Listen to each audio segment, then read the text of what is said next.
नमस्कार। हाजिर हूँ आज एक और नई कहानी लेकर जो मालती जोशी द्वारा लिखी गई है। कहानी का शीर्षक है मातम पुरसी। दोस्तों, अगर आपको कहानियाँ पसंद आ रही हों तो वीडियो को लाइक ज़रूर करें और चैनल को सब्सक्राइब करना ना भूलें। आइए सुनते हैं मातम पुरसी। अब यही जानकर सब्र कर लो बेटा कि भगवान जी उसके भी कष्ट हर लिए और तुम्हें भी मुक्ति दे दी। अब उसे भूलकर दूसरे बच्चों में दिल लगाओ। राम जी सब भला करेंगे। वह महिला अनवरत बोले चली जा रही थी और मैं भाभी का वेदना से पुता चेहरा देख रही थी। आगंतुक महिला भाभी को पिछले 15 मिनट से यह समझाने की कोशिश कर रही थी कि जो कुछ हुआ अच्छा ही हुआ, नहीं तो तुम्हारे पीछे कौन उसकी देखभाल करता। मेरा मन हो रहा था उनके मुंह पर हाथ रखकर उन्हें चुप करा दूं, पर उनकी उम्र का ख्याल करके मैं चुप रह गई थी। और वही क्यों, आने वाला हर व्यक्ति इसी अंदाज में बात कर रहा था। लगता था जैसे सांत्वना के बहाने वे लोग बधाई दे रहे हैं। अब उन्हें कौन समझाता कि माँ के लिए संतान की मृत्यु दुखद ही होती है, भले ही संतान सविता की तरह लुंज-पुंज क्यों न हो। जब वह देवी जी चली गईं तो मैंने राहत की सांस ली। भाभी से कहा, भाभी अब आप सीधा जाकर बिस्तर पर लेट जाइए। कोई भी आए आपको बाहर आने की जरूरत नहीं है, मैं सबसे निपट लूंगी। आप बस आराम कीजिए। आज तो शायद मम्मी का सत्संग ग्रुप भी आने वाला है, अमिता ने कहा। तुम्हें कैसे पता? भाभी ने पूछा। सुबह मैं बस स्टॉप पर खड़ी थी ना तो माथुर आंटी और शुक्ला आंटी मॉर्निंग वॉक पर जाते मिल गई थी। माथुर आंटी कह रही थी, मिसेस शुक्ला हम सब साथ ही चलेंगे, ऐसी जगह अकेले जाने की हिम्मत नहीं पड़ती। सत्संग ग्रुप? भाभी कब से सत्संग में जाने लगी? मैंने आश्चर्य में भरकर कहा। वो कहाँ जाती थी, मैं ही ठेल कर भेजती थी। इसके लिए मैं मंगलवार की कोचिंग भी गोल कर देती थी। सत्संग ही सही पर उसके बहाने से बाहर तो निकलेंगी, अमिता ने बतलाया। यह तो बहुत अच्छी बात है, मैंने बोला। और बुआ महीने में एक दो संडे पापा उन्हें महीने का सामान लाने के बहाने बाजार भी ले जाते थे। कभी कभी वहीं से वे लोग फिल्म देखने भी चले जाते थे। मैं और तारा अम्मा दीदी को देख लेते थे, अमिता ने उत्साह में भरकर कहा। उसकी बात सुनकर मुझे इतना प्यार आया कि मैंने इसे खींचकर गले से लगा लिया। बित्ते भर की लड़की पर कितनी समझदार है। नहीं तो इस उम्र में लड़कियों को सखी सहेलियों के अलावा कुछ सोचता भी नहीं है। अमिता, अब कोई भी आए तो मम्मी को बिस्तर से उठने मत देना। अपनी कोर्स की कोई किताब लेकर उनके पास बैठी रहना। चाहो तो भीतर से दरवाजा भी बंद कर लेना। अब कोई भी आएगा तो मैं देख लूंगी, मैंने गंभीर स्वर में कहा। उन लोगों को भीतर भेजकर मैं पेपर लेकर कुर्सी पर बैठ गई। दरवाजा मैंने जानबूझकर खुला रखा ताकि घंटी की आवाज से भाभी डिस्टर्ब ना हो। कोई 5 के करीब दरवाजे के पास आवाजें सुनाई दी। मैंने झाँक कर देखा, 8-10 महिलाओं का दल दरवाजा खोलकर भीतर आ रहा था। यही वह सत्संग ग्रुप होगा जिसके बारे में अमिता ने कहा था। मैं उठकर खड़ी हो गई और उन लोगों को आदर सहित स्थान ग्रहण करवाकर मैंने क्षमा याचना के स्वर में कहा, भाभी की तबीयत ठीक नहीं है, बुखार भी है और बीपी भी बढ़ा हुआ है। डॉक्टर ने आराम करने को कहा है, बोलने को भी मना किया है। उन लोगों ने क्षण भर एक दूसरे की ओर देखा, फिर एक ने कहा, बीपी वीपी तो क्या, थकान उतर रही है। बेचारी एक दो नहीं पूरे 17 साल रपटती रही है, अब थोड़ी चैन की सांस ले पाएगी। मैंने तड़प कर कहा, भाभी थकान से नहीं दुख से निढाल हो रही हैं। संतान की मृत्यु किसी भी माँ के लिए दुखदाई ही होती है, और जो बच्चा शारीरिक या आर्थिक रूप से कमजोर होता है, माँ की ममता उस पर कुछ ज्यादा ही होती है। मेरे वक्तव्य के बाद कमरे में क्षण भर को मौन छा गया। फिर एक प्रश्न आया, आप? मैं अमिता की बुआ हूँ, कानपुर से आई हूँ। मैंने उनके दूसरे संभावित प्रश्न का भी उत्तर दे दिया। और लोग भी आए होंगे? हाँ, कुछ आकर चले गए, कुछ आते जा रहे हैं। मेरा छोटा भाई तो अमेरिका में है। भाभी के भाई आए थे, उनकी माँ बूढ़ी हैं, बिस्तर से लगी हैं, तो दोनों एक साथ घर नहीं छोड़ सकते। अब इन लोगों को क्या बताती कि रिश्तेदारों ने इस हादसे को हादसे की तरह लिया ही नहीं है। वे तो ऐसी राहत की मुद्रा में आ गए हैं जैसे इतने दिनों तक वे ही सब झेलते रहे हैं। खुद मेरे पति मुझसे कहते रहे कि चलो चलें। अब यहाँ रुककर क्या करोगी? पर मैंने साफ कह दिया कि भाभी को इस हालत में अकेले छोड़कर मैं नहीं जा सकती।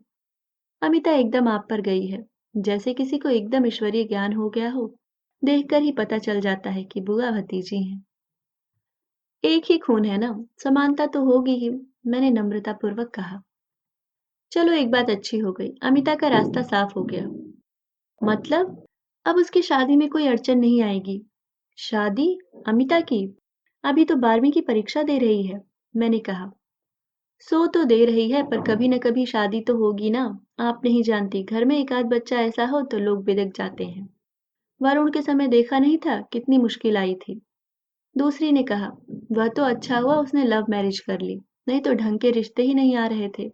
इतना हैंडसम इंजीनियर लड़का, महीना लाख रुपया कमाने वाला। पर लड़की वालों के आंख में चढ़ता ही नहीं था।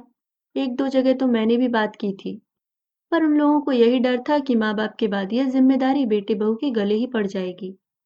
मैं कहने ही वाली थी कि भाभी अभी सिर्फ 50 की हैं और भैया 55 के। तभी किसी को याद आया, वरुण नहीं आया। आया था, तीसरी करके चला गया। बहू के पूरे दिन चल रहे हैं, अब तो शायद 13वीं पर ही आएगा। मेरे जवाब देने से पहले ही एक जिज्ञासा हुई, 13वीं करेंगे क्या?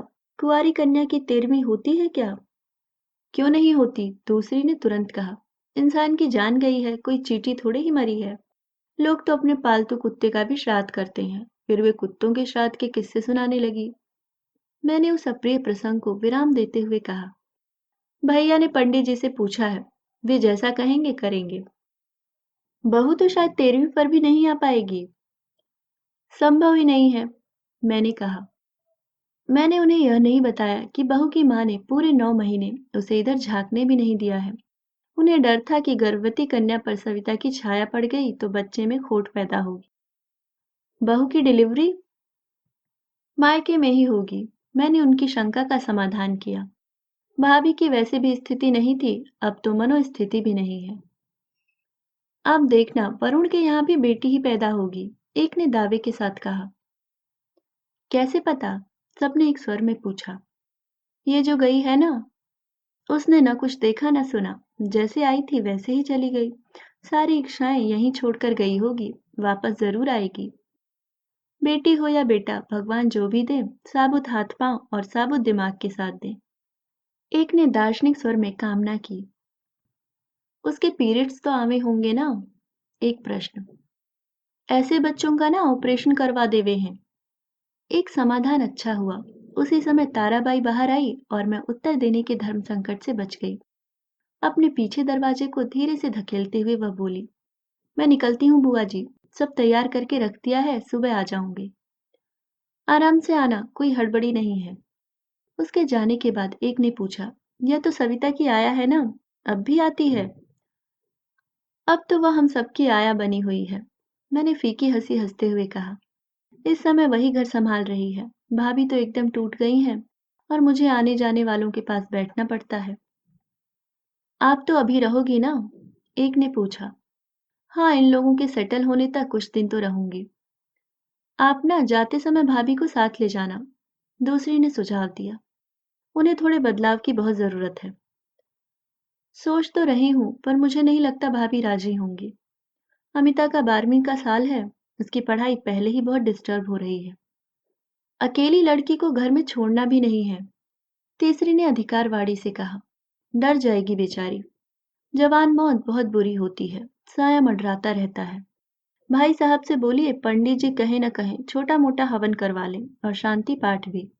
मौत वाले घर में शांति पाठ बहुत जरूरी है, नहीं तो अनिष्ट आत्मा फेरा लगाती रहती है।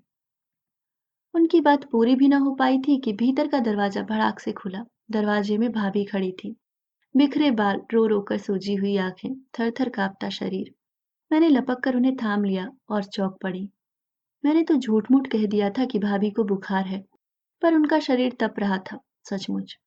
मैंने स्वर को यथाशीघ्र कठोर बनाते हुए कहा, आपसे बिस्तर से उठने के लिए मना किया था ना, फिर आप बाहर क्यों आई? ये जो मेरी सखियां आई हैं, मेरे दुख बांटने, मुझे तसल्ली देने, उनका धन्यवाद भी न करूं मैं? उनकी आवाज में एक अजीब सी तड़प थी और बोलते बोलते बुक्का फाड़कर रो पड़ी वे। उनका वह आक्रोश, उफ, उनका वह आक्रोश इतना करुण, इतना हृदय विदारक था कि लग रहा था कि जैसे सविता की अर्थी अभी अभी उठी हो।